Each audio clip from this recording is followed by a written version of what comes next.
To my channel. आज मेरा plan है जी नेवी पियर जाने का।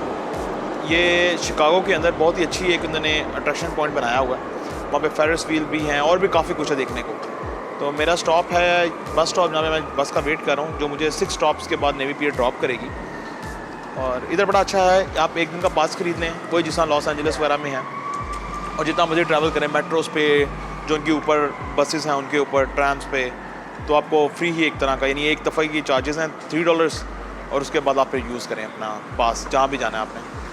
तो नेवी पियर बिल्कुल मिशिगन है, इनकी बड़ी मशहूर है, उसके ऊपर ही बना हुआ ये।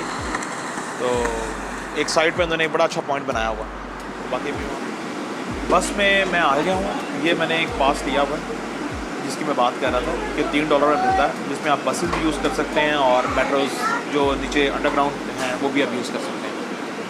अब 3 स्टॉप मैं जो इस टाइम जो बस मेरे होटल से, ये जो रिवर वॉक के पास मैं रह रहा हूँ, तो वहाँ से मैं नेवी पियर जा रहा हूँ। तो यहाँ पे 29 नंबर बस है, 29 नंबर बस है, उससे 6 स्टॉप के बाद ये नेवी पियर आ जाता है। तो अगर आपने भी आना हो तो यहाँ से आप, वैसे गूगल मैप सबसे अच्छी ऑप्शन है।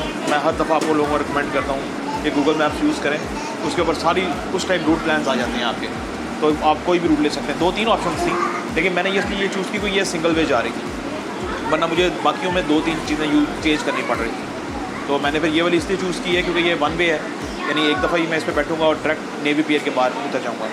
स्टेट इसका स्टॉप था जहाँ से मैं बैठा हूँ, और 29 नंबर बस है जिसमें मैंने बैठा हूँ मैं अभी।